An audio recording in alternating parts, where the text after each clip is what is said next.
Hey guys, AuspiciousAussie here, and welcome to episode 25 of the My Son the Traitor series. Today's episode, we've got Halloween Havoc. Really looking forward to this one. It's going to be a good pay-per-view, I think, overall. We've got a lot of good matches. We've had a lot of good shows recently as well. So I think we're pretty much due for a really good show. And I would say an 85 rated pay-per-view. That's pretty much my goal sort of going into this one. So I'm going to advance forward. Don't think we're signing anyone at the moment. I haven't played in a couple of days. I've obviously been busy with work. So yeah, we're not signing anyone. So we'll just advance 5 days, get into Halloween Havoc, and we'll start booking the pay-per-view. The main event, we are going to do a steel cage match. So Booker T versus Jeff Jarrett. And that one's going to be inside of a steel cage. I was looking at other people's playthroughs within this database, and a lot of people seem to get a lot of sort of good work out of David Flair. I want to take a look at David real quick here. He's got 25 star quality, so I don't really understand. Maybe it was just one person's save that I saw. Yeah,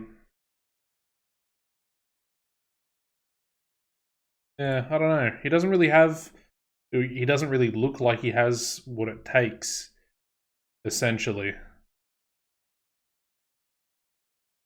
That's an interesting one. He's very young though, so I don't know. Maybe it was just that guy decided to push David Flair really hard. We're not going to do that though. We are not going to do that. We got a house show, Saskatchewan and Canada. Jeff Jarrett leaving NWA, Florida.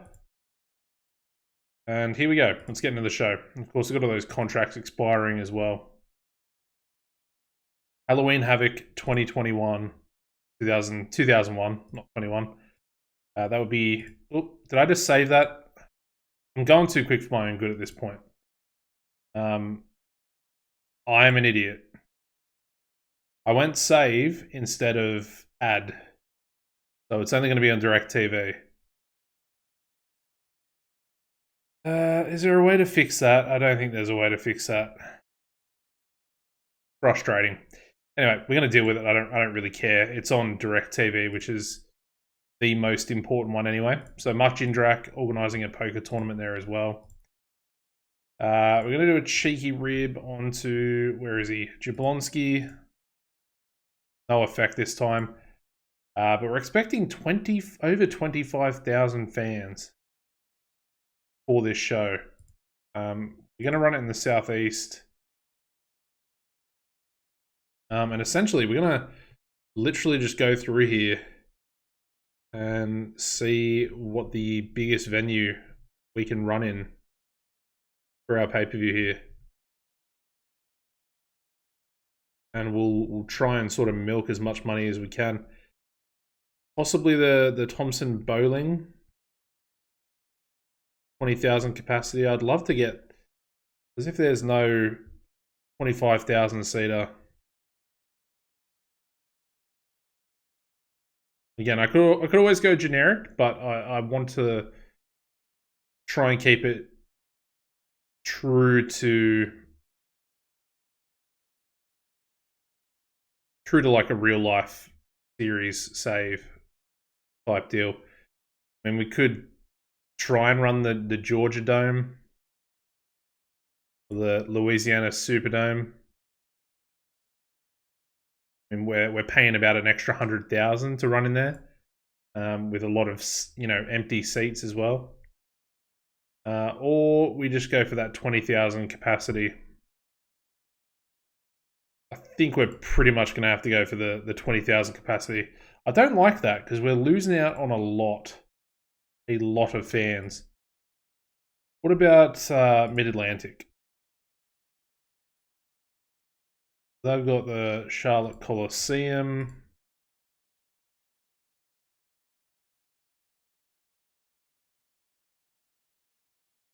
Got the Rupp Arena as well. Just under 20,000. Tri-state? Do we run in the tri-state region? Where is it? MetLife? It's 82,000. Why did I... For some reason, I know that MetLife, I'm pretty sure... Giants? I honestly don't know. Should probably not try and think I know things when I very obviously don't. Could just run Madison Square Garden, I guess. We're expected to get 28,000 fans. There's Giant Stadium right there. Yeah, 28,000. Go the Carrier Dome, 35. That's sort of sticking out a little bit more to me, if I'm being honest. Got a good capacity on it. We're not going to sell it out, but we're also probably looking a little bit better in there and getting, 28,500 people in, which would be very cool. I've gone through all these and, yeah, I mean, 60,000 was that Shea Stadium.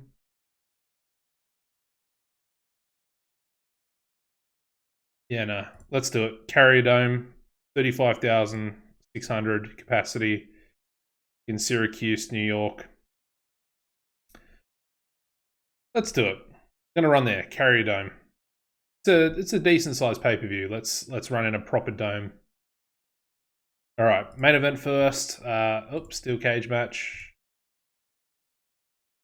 So cage modern. Yep, that's perfectly fine. World title on the line. Booker T taking on Jeff Jarrett. Do I give this one 25 minutes?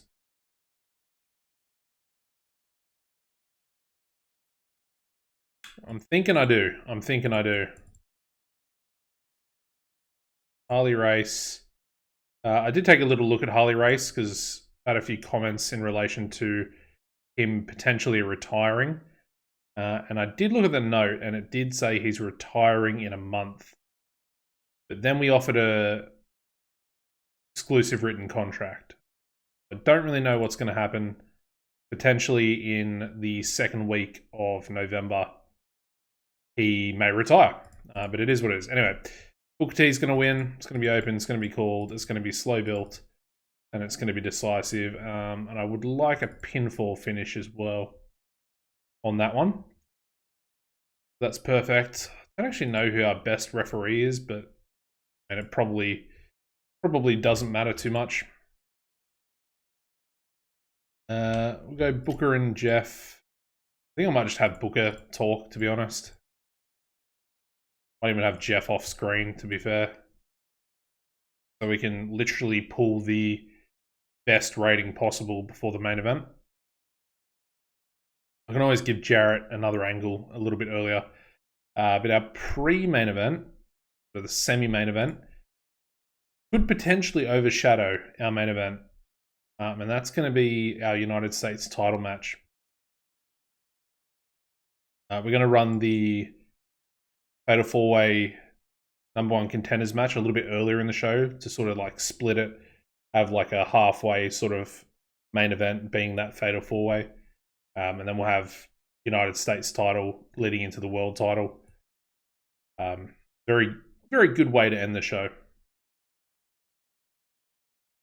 So we'll do that one now. Rob Van Dam versus Lance Storm. Going to give that one 20 minutes. We'll go Dusty to be the road agent. And Rob Van Dam, biggest win of his career so far. Picking up a massive win. I'm going to make it decisive. I'm just not 100% sure if I should do that, though. There's 69, sort of 70 popularity in the tri-state anyway. Obviously, Rob's got better popularity in the tri-state as well. That's going to help the match be even better than it would have been potentially.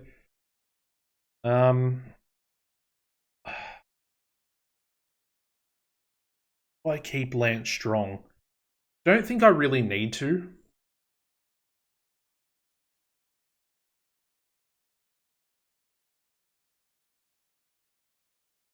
I will. I will. It's gonna harm the match a little bit. I'll make it decisive because obviously it's for the title, but I'll keep him strong as well. And then I think I want to have a Lance. We'll have a Team Canada angle as well. PCO, Kevin Steen, and we'll chuck Natty Neidhart in there as well. We can even have Rob off camera.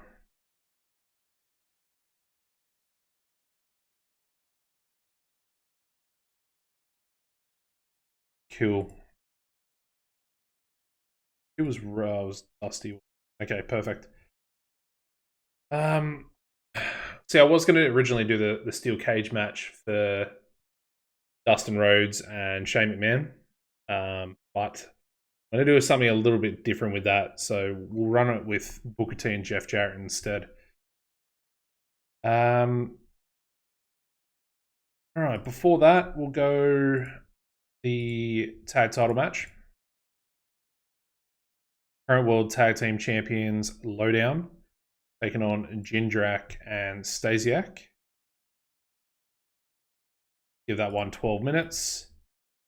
We'll have D'Lo win, and we'll have Jindrak lose. Have that one be decisive as well. World Tag Team titles on the line. It's a good tag team match. Probably don't really need an angle before that one, to be honest. So we'll just move on. What else have we got? We got that. We got Buff's match against Super Crazy. We can probably actually do that one to lead into the tag titles match. The tag title match.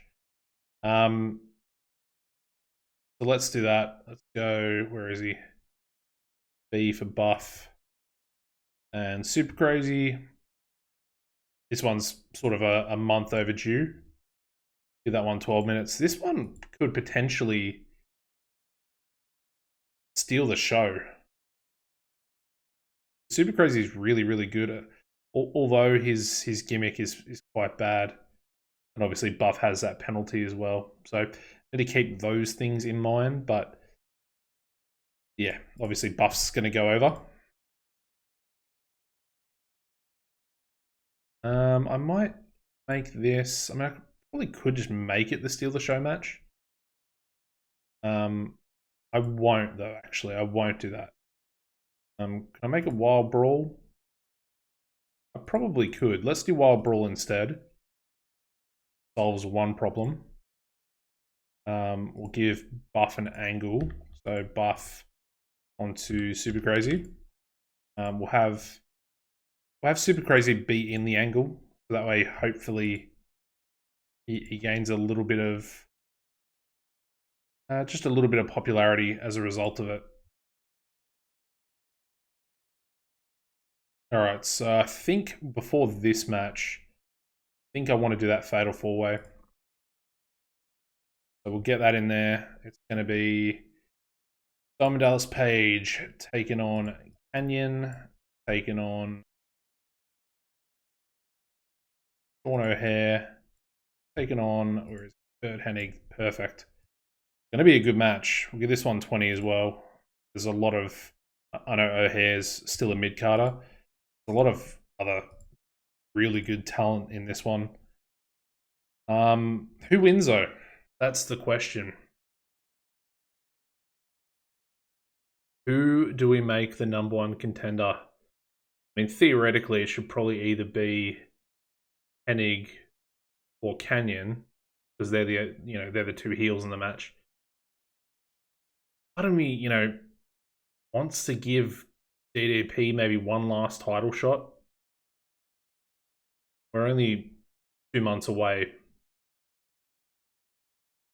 from Starrcade, so bit of a hard decision actually. I hadn't really thought this one through properly, but we'll give it to DDP. O'Hare will be the loser. He pretty much has to be the loser. I don't really want anyone else in the match to sort of suffer as a result of that. But there we go. That'll be our new #1 contender, being DDP. We'll chuck all 4 of them in another angle. Hopefully it works. Kurt, Sean O'Hare, and finally Canyon.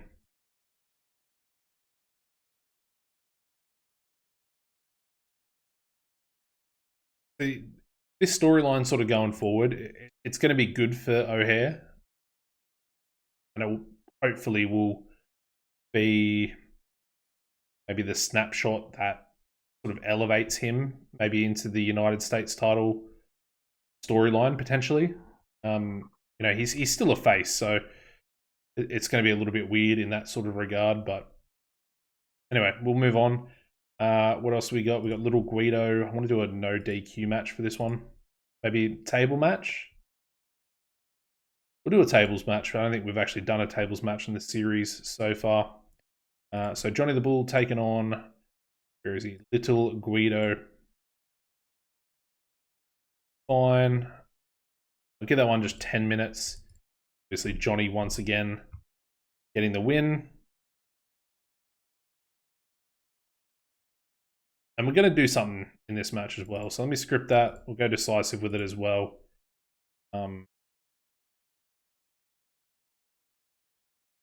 Yeah, I think... Do we go tables? I might go First Blood. I think First Blood might actually be the better choice here. I kind of like it a little bit more. Yeah, I like the First Blood. Anyway, what we're going to do here with... Where is he? Hopefully we can actually do it at the moment.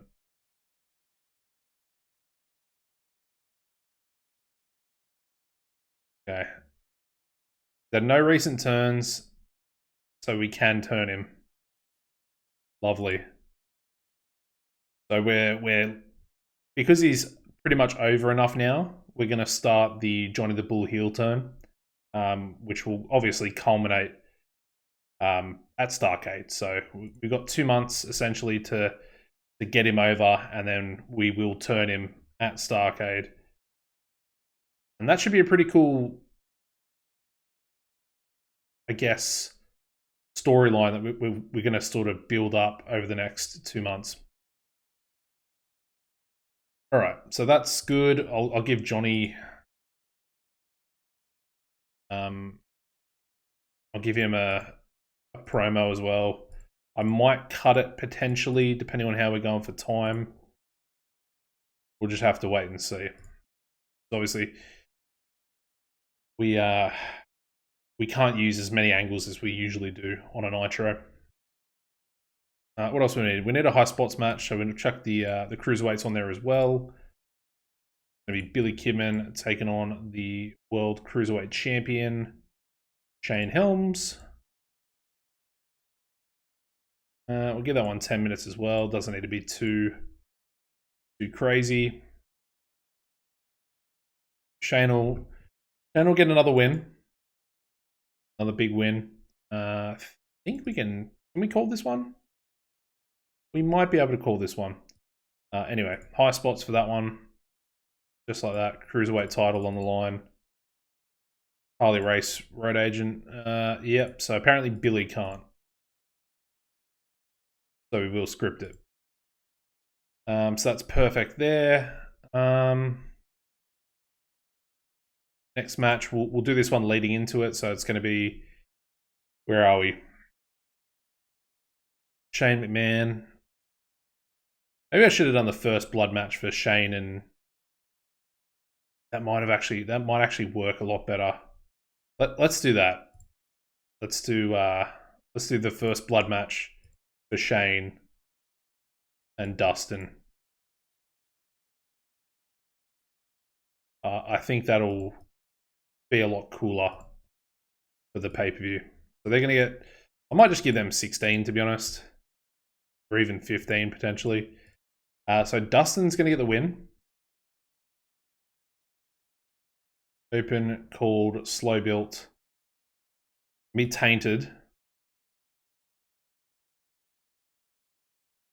and outside interference finish on Shane by, you guessed it, Dusty Rhodes. That's going to be our finish. And obviously Dustin gets the 2-1 victory in matches over Shane. Like that one, so we're going to kick that one off with a Dustin angle. We'll have Shane be off screen. I know Shane's he's really quite useful for this type of stuff, but at this point, I think we can probably get away with not actually using him. So we'll have to go scriptless.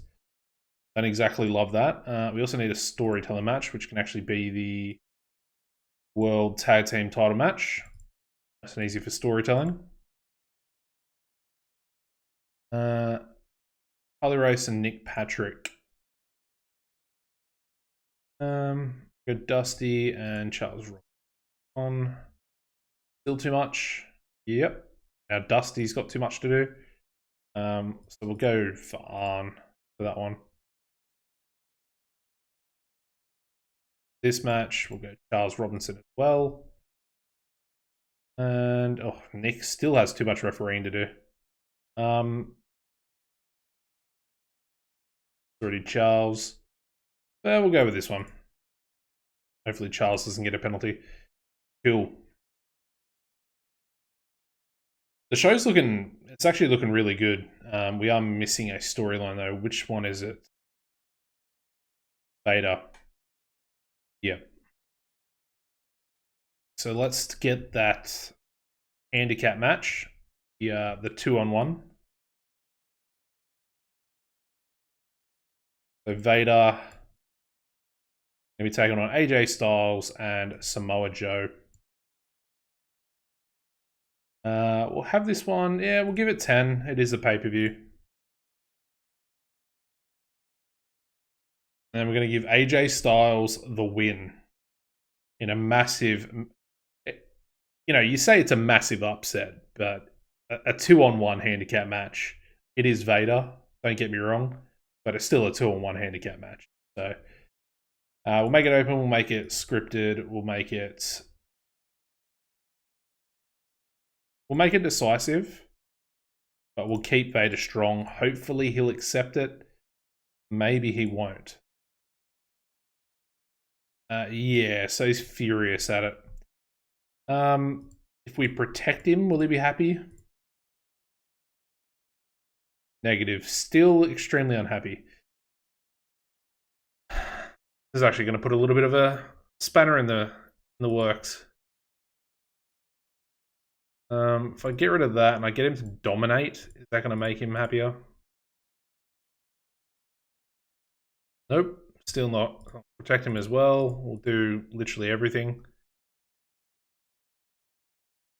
No, so he's literally not going to take it. Would he take it if it was AJ? If it was Samoa Joe instead of AJ? No. Okay, what's his pop? 40 or 55s? Is it going up? No. For some reason, I thought it was 45. Maybe that is a little bit too far out of the wheelhouse. I guess Vader's going to win. We'll have Joe be the loser. Because I am starting to sort of do a little bit of a mini push with AJ.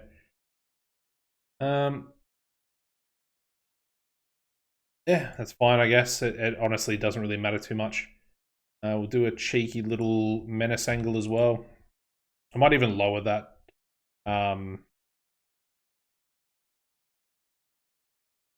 That match time, make it like 8 minutes. I'll keep him on screen. I'll give him some success as well. Just a 4-minute angle. Harley can do it. So there we go. Who are we not using on the pay-per-view? Chavo. We need to do something with Chavo.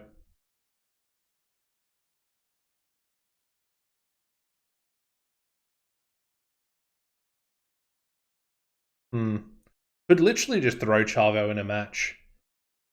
What's Chavo's popularity? 44.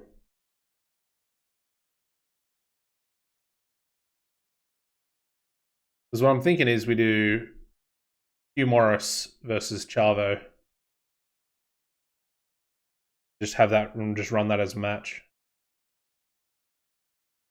Because we've got the time. I can easily do another 12-minute match. Let's do it. Keeps them both happy, I guess, and yeah, makes things easy. I suppose technically I haven't used Mike Awesome either. So let's do that. We'll check them on the pre-show. Awesome and PCO can go on the pre-show. So Hugh Morris taking on Chavo Guerrero Jr. 12 minutes. Work the crowd. Actually, we won't work the crowd. Change that. Regular.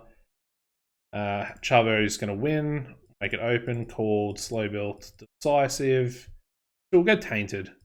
Because it's Chavo. He is a Guerrero after all. So tainted finish. We'll chuck that with Arn. Charles. Morris is unhappy apparently, so we'll keep him strong. You know what? The fact that he's unhappy about that, I'm going to make it a decisive win.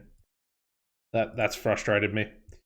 And that's going to be Charles Robinson. Hoping we might need another referee. Yeah, this might be a bit of an issue. Okay.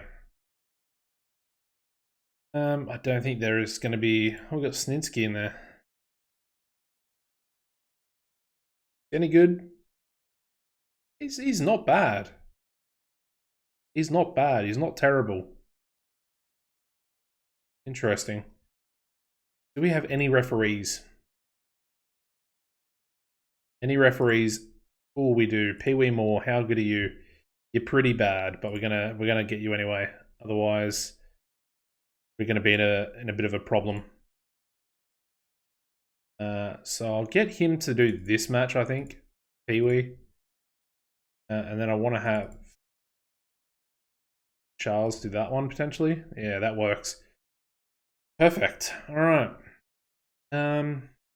We would not be penalized, but I'm going to chuck another angle in there as well for Chavo. Just a promo by himself, literally by himself. That's essentially time. I could chuck another angle in there somewhere. I did say that I was going to do one for Jarrett. We could just chuck it anywhere.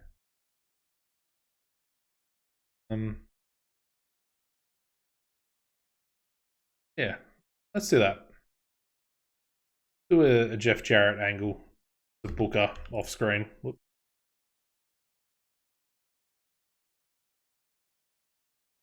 Go to B, thank you. So we'll try and script him. I don't think he'll want to be scripted either, but see what happens. Go far on as well. Perfect. Does want to be scripted, that's fine. And I'll chuck that one. I think after the Cruiserweight match. Yeah. Oh, maybe even instead of that, chuck it after the... Yeah, that looks better. I'll chuck it after the Fatal 4-Way match. All right, pre-show tag match. We'll go with Team Canada 2. They can take on Gold Bond Mafia.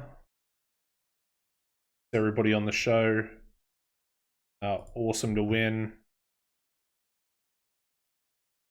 Make that decisive as well. Doesn't really matter who road agents these matches. I do need Pee Wee Moore to be the referee though. Otherwise, we're going to get more penalties. Who have we got?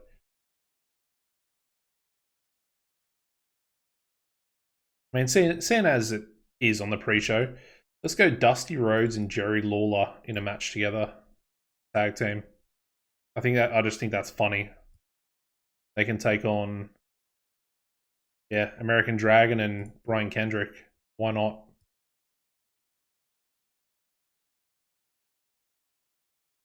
And we'll give Dusty the win for that one.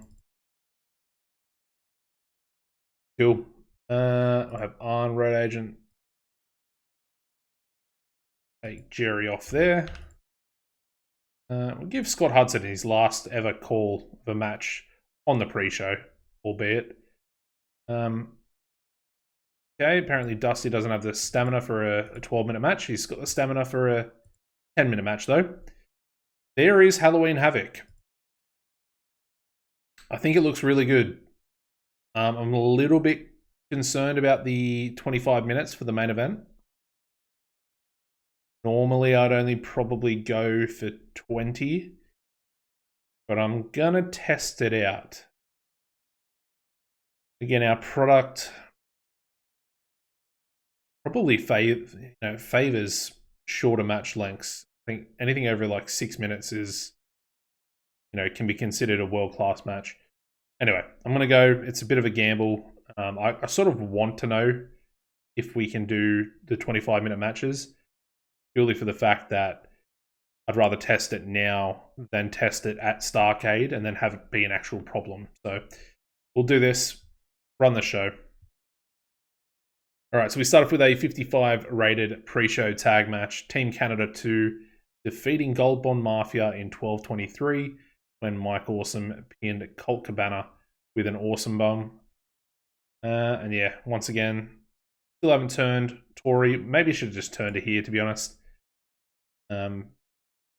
Yeah, 28,800 people in the Carrier Dome in New York, running in the WWF's territory. And the second pre-show tag match getting a 53 rating, where we have the strange team of Dusty Rhodes and Jerry Lawler defeating American Dragon and Brian Kendrick in 9:41 when Dusty pinned American Dragon. There we go. Kendrick off his game. And here we go. Here's Halloween Havoc. We start off with I unscripted him. A 55 rated angle from Chavo. It's not terrible, but obviously it did get a bit of a penalty there, as I didn't script him, which I should have done. But yeah, Chavo comes out, says he issues a challenge to anyone on the roster. He demands to have a match at the pay-per-view, and he's going to kick off Halloween Havoc tonight. And yeah, Hugh Morris answers the call. They get a 60 rated match together. And I made it slow build, so it's gotten another penalty. It doesn't matter. It's literally just to get Chavo on the match card. But still, 60 is pretty good. I'm actually pretty happy with that. We have Chavo Guerrero Jr. defeating Hugh Morris in 11:51 by pinfall with a Tornado DDT. Good match. Good kickoff. The pay-per-view. Happy with that. We then go into a 61 rated Menace angle where we have Vader once again trying to punk out Styles and Samoa Joe. However, this time it doesn't really work. Styles and Joe, they're not punked out, and they sort of get back in the face of Vader, and it's announced to the crowd that a 2-on-1 handicap match is going to be up next. That handicap match gets a 56 rating where we have Vader unfortunately defeating AJ Styles and Samoa Joe in a handicap match in 10:01 when Vader pinned Joe with a Vader bomb. Vader was really off his game, so that's frustrating. But yeah, my plan was to have AJ Styles pin Vader and, essentially take a little bit of that popularity away from him. Styles, he's only sort of got about 20 to 22 popularity at the moment. So he's still a little bit short of, actually being able to go over Vader and having Vader accept it, essentially. So yeah, 56, pretty good, considering these two are, well, I would say Styles is probably a lower mid-carder at this point, whereas Joe is probably still an opener, or classed as an opener. Good match. We then go into a 70 rated angle from the Rhodes family, and Dusty says that he's proud of his son, proud of the Nightmare. He's going to go in there tonight. He's going to make Shane McMahon bleed. He's going to make the McMahon family bleed, and he's going to try and take over WCW, brother. He's coming for him. coming for Shane McMahon. And he's going to essentially use his son here tonight to cause some real violence to him. Anyway, they both actually improvise well without a script to follow. So I'm very happy with a 70 in this angle. Good stuff. Their match does really well. We get a 74 rated First Blood match here, where we have Dustin Rhodes defeating Shane McMahon in a First Blood match in 1625, when Shane McMahon was busted open after interference from Dusty Rhodes. Dusty getting involved, hitting Shane McMahon. We'll go with a cowbell. He's hit him over the head with the old bull rope and cowbell. Smacked him, busted him open, and obviously getting the upper hand in their sort of storyline they've had together. Good match, honestly, really good match. Got the good chemistry there from our announce team as well. Dusty doing good work at ringside. Obviously, he's Dustin's manager. And then, yeah, Dustin getting better at his gimmick as well, which is actually huge. Definitely need that. But yeah, good stuff. Very good match. We then go straight into a 62 rated high spots match for our Cruiserweight title, where we have Shane Helms defeating Billy Kidman in 10-11 by pinfall with a vertebreaker, and Shane Helms making defense number 8 of the WCW World Cruiserweight title. That's a really good match. Very good high spots match. Both getting a 58 in-ring performance as well. And yeah, number 8 for title defenses for Shane Helms. All right, we then go into a 49 rated angle with Johnny the Bull. It lost a little bit of heat, which is fine. But Johnny the Bull says he's, I forgot to change this one. I forgot to change it back to a tables match. I can actually return to the booking screen and we can do it. So let me fix this. Instead of First Blood, we're going to go back. We're going to make it the tables match that I originally wanted to do. So book that. Perfect. I love that you can actually do that and you can go back. Anyway, we'll continue. So we go into the 55 rated tables match here, where we have Johnny the Bull once again defeating Little Guido in a tables match in 950, when Little Guido was put through a table with a diving, spinning leg drop. Actually a pretty cool way to finish the match, to be honest, with Guido on top of the table, and then Johnny the Bull off the top rope, putting Guido through the table. Again, we know they don't have good chemistry versing each other. I'm hoping they might have good chemistry teaming together, if you catch my drift. Obviously, the hinted heel turn for Johnny the Bull. There might be a little something going on here in the future. Good match, though. I'm happy with the 55. We go into the next segment here, getting an 84 rated angle with our 4 competitors vying for that number 1 contendership. We've got DDP, Hennig, O'Hare, and Canyon. 84 is pretty good. I mean, O'Hare looked dreadful. Yeah. I mean, he was terrible without a script to follow. But everyone else actually did pretty well. So, good stuff, except for O'Hare. Oh, yes. We go into an 88 rated Fatal 4-Way match, where we have Diamond Dallas Page defeating Canyon, Sean O'Hare, and Kurt Hennig in 1940, when DDP pinned Sean O'Hare with a diamond cutter, and Canyon head and shoulders above everybody else in this match. 89 rated in-ring performance. Insane. 88 rated match. That is quality. That was unexpected. I thought an 80 might have been more appropriate. But yeah, Canyon, DDP, and Hennig putting in absolute work there. All right, we then go into a 77 rated angle for Jeff Jarrett, the current number 1 contender. I guess technically there's a new one after that match. But he's going into his match, cutting a promo here backstage on Booker T. It's a 77. It's perfect. I don't really, he's been here for a month. I'm not expecting him to be, getting 90s by himself at this point. He doesn't really have the momentum. He's got good entertainment stats, so I think 90s are very much in his future. But that's very good for where he's at the moment. We then go into another angle here where we have a 76 rating with Buff Bagwell cutting a promo onto Super Crazy. Once again, Super Crazy doesn't really understand what he's saying, doesn't really care what he's saying, to be honest. And Buff's pretty much just doing what he does. Yeah, Buff without a script, probably should have scripted him, and he didn't do well, but still, 76 is pretty good leading into their match. Their match does a 64 where we have Buff Bagwell defeating Super Crazy in 11:31 by pinfall with a blockbuster, and again, extremely poor form from Buff Bagwell. This is a good match. Hopefully, Super Crazy, his involvement in this match will actually lead to him becoming recognized by the fans.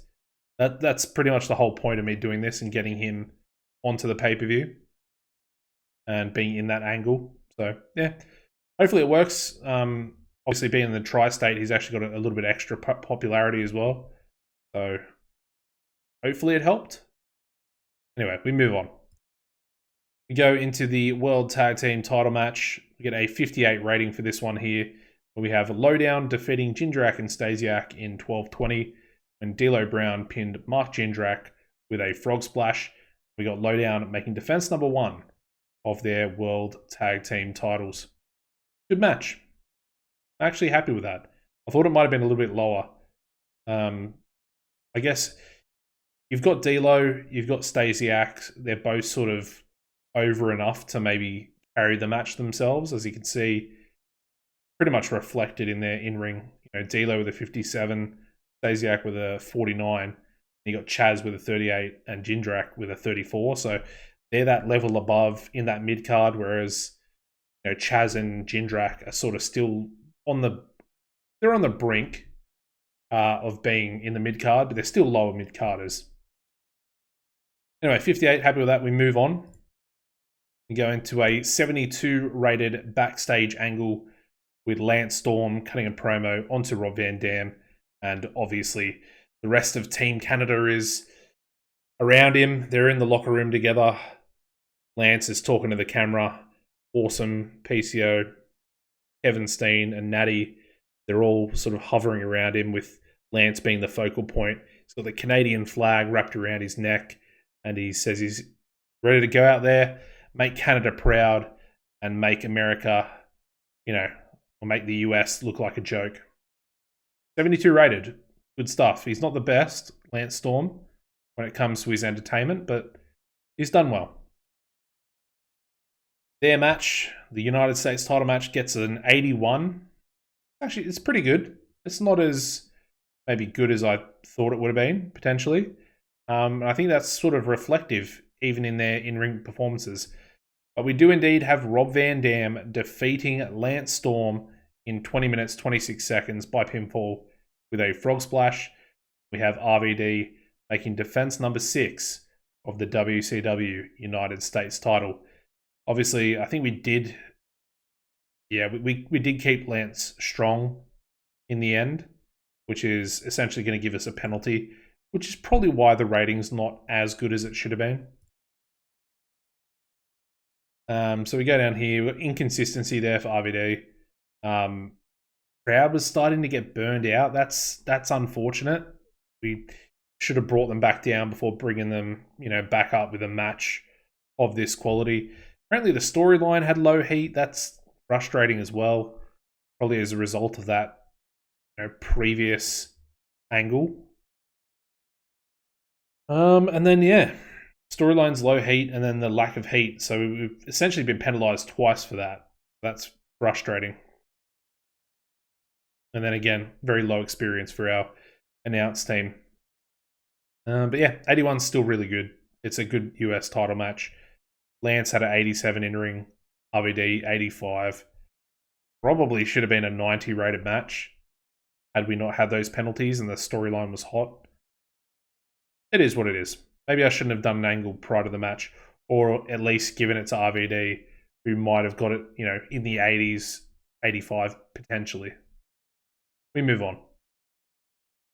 All right, we go into the pre-main event angle, getting us a 95 rating here from Booker T. Cutting a promo backstage before going out. He's got the world title on his shoulder, and he basically calls Jeff Jarrett a sucker quite a few times. Then we go out, the music hits, steel cage comes down on top of the ring. Halloween Havoc, main event. Here we go. Please. Fingers crossed. Please be a good rating. It's not. Okay. So we get a 76 rating for the main event here for Halloween Havoc. I'm not that upset about it, because I want to have a look at the dirt sheet. I want to see if having the 25-minute match is essentially going to cause a penalty, for being too long. I don't know. 20 minutes might have potentially avoided that. That's what I want to find out. And I think it's probably the best way of doing it prior to going into Starrcade. So I'm happy with that. 76, it's not great. We have Booker T defeating Jeff Jarrett inside a steel cage match in 24 minutes, 31 seconds by pinfall with a scissors kick. We have Booker T making defense number 6 of the WCW World Heavyweight title. It's a good match, but it's not great. I mean, Jarrett seems a little bit off. Even after the month he's had, 66 in-ring, it just, that feels a little bit low. A little bit low. Anyway, dirt sheet. All right, so been penalised for a burned out crowd. So might have been a mistake of me having the RVD match before the main event as well. So there's no sort of penalty there for match lengths, for time in the ring. That's fine. I mean, Booker T booked for or penalised for inconsistency. That seems a little bit silly. But the burnout crowd, that's probably affected it quite a lot. So maybe it would have been smarter to potentially have, or at least bring them down with maybe I don't know, I was going to say the super crazy Buff Bagwell match, but probably the Johnny the Bull Little Guido match would have been perfect prior to the US title match. And then you sort of build them back up after that with the Lance Storm angle, with the US title match, and then go into the Booker T, you keep them, going up and up. Whereas it's too long. It was 223 minutes or something in the end. Been burned out. It's fine. It's going to be a good show rating, nevertheless. So here we go. Halloween Havoc 2001. It's good. It's an 80. It's about all we should have really expected. And unfortunately, because I'm a bit of an idiot, we've missed out on the popularity increase for both Canada and for Mexico as well. So that's frustrating, because obviously I want to try and grow that Mexico popularity as much as we can. We will probably get our own broadcaster in the future. I don't think we can actually get on TV in Mexico. I remember looking at it recently. Yeah, we just couldn't. I don't think we could get on it. 100%, the 3 people we're going to praise are going to be Diamond Dallas Page, Kurt Hennig, and Canyon.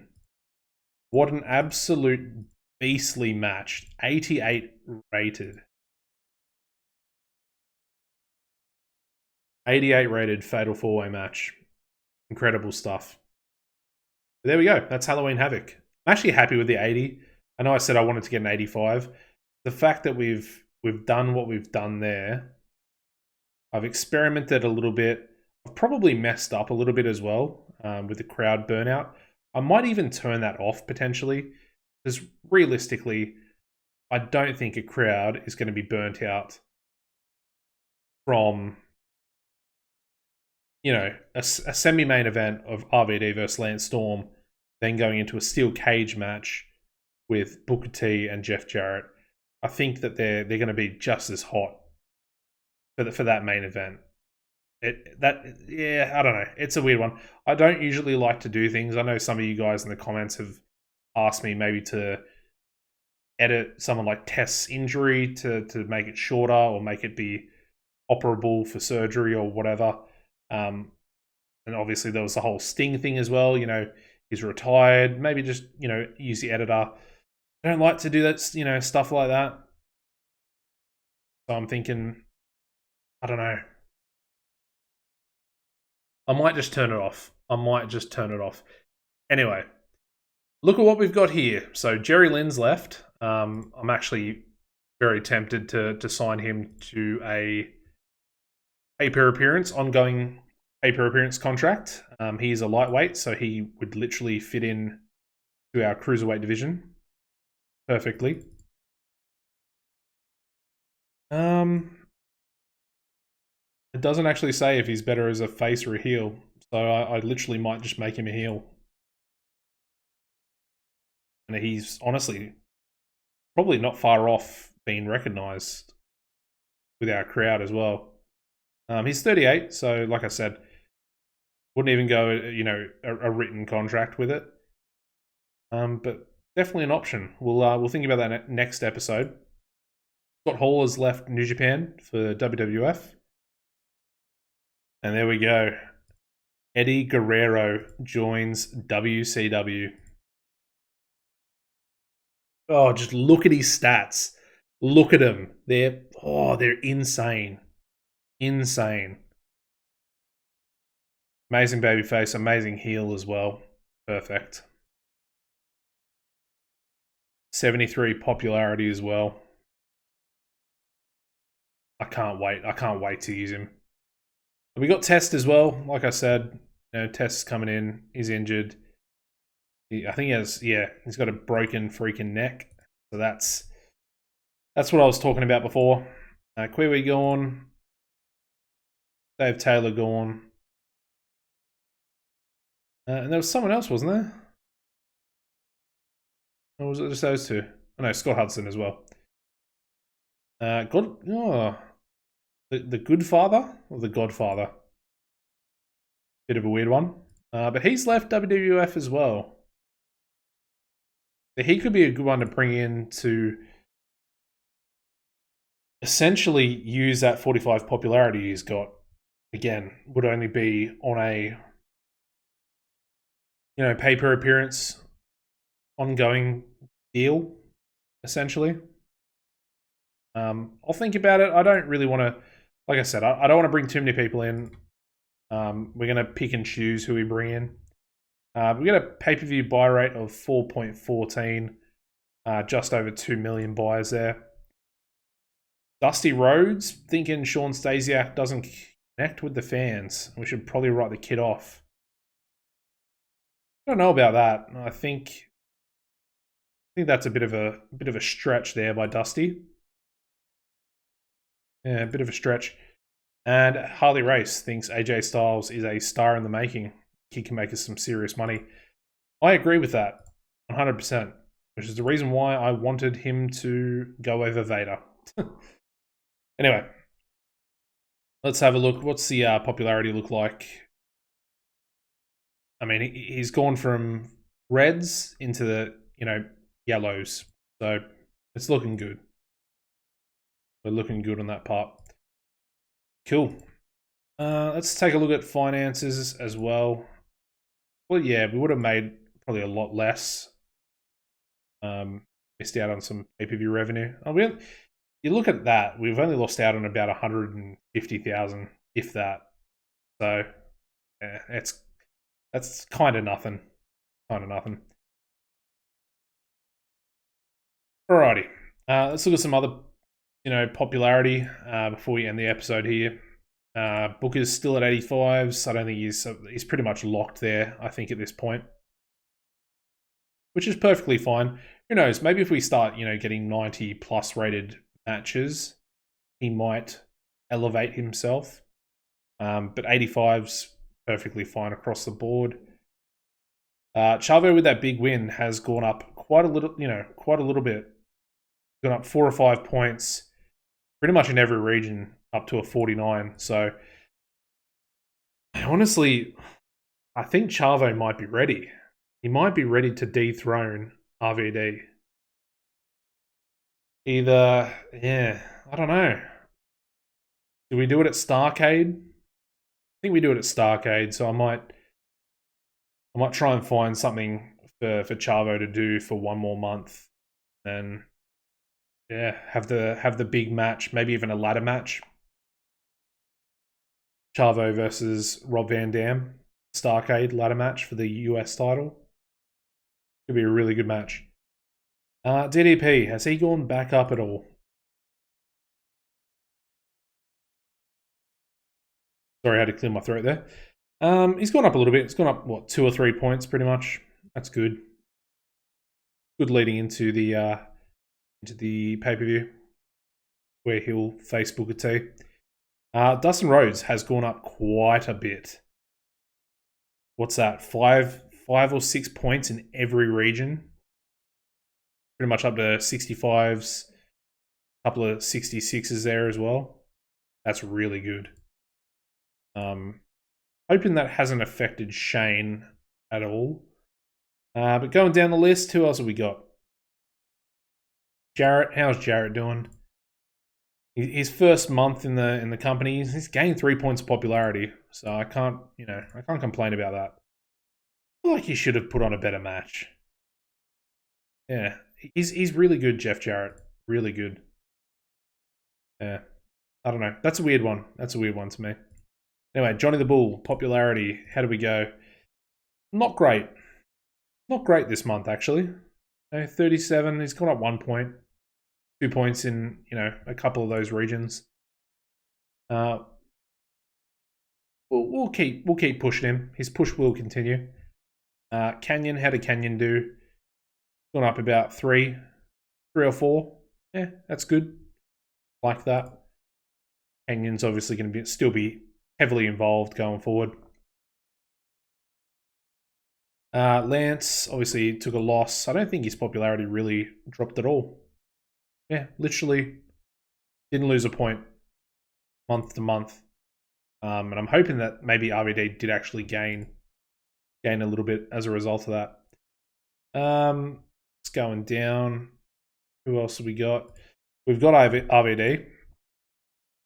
I don't really know what he was at prior to the pay-per-view match, but he's gained 6 points, 6 and 7 points over the course of that month with Lance Storm. So those highly rated matches, even the 81 with Lance Storm at the pay-per-view, probably done really, really well for him. Who else have we got? Sean O'Hare, did he gain anything this month? He probably would have gained a little bit. Yeah, well, he gained a lot actually. 5 to 6, pretty much across every region. Up to 48 in the southwest. Shane Helms up to 43 as well. He's gained a little bit, 4 points over last month with that feud against Billy Kidman. Shane McMahon. Ooh, is that 5 points down? Yeah, that's a rough one. That's a rough one. I don't know if we can actually fix that. We're gonna try. We should be able to, hopefully. A little bit concerning. Little bit. Anyway, super crazy. Probably the last one is considered recognizable. We've done it. Finally. All right. You'll finally start using him for other things. You'll love to see it. Can we give him a new gimmick, though? I'm going to try. We'll give him like a more of a safe gimmick. Let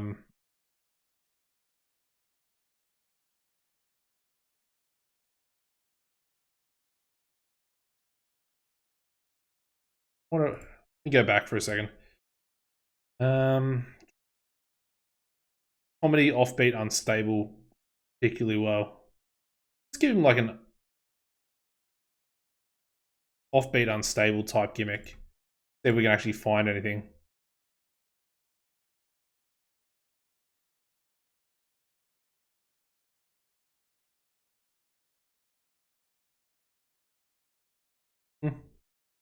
Maybe just a rebel.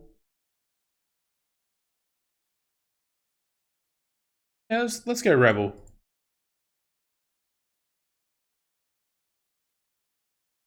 Yeah, perfect. We'll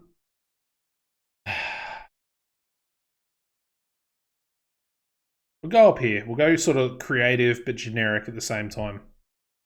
Hopefully that works.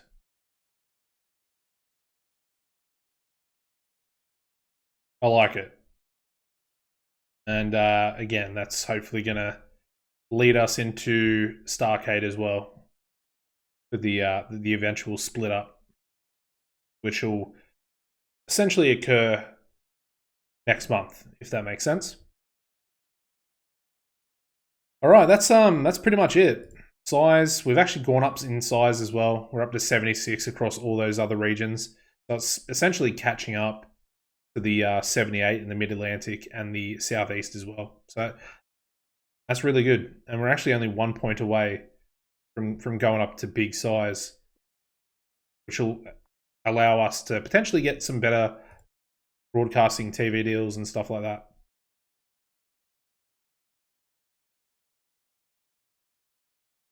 Honestly, I think that's pretty much everything. I don't think we've gone for over an hour here.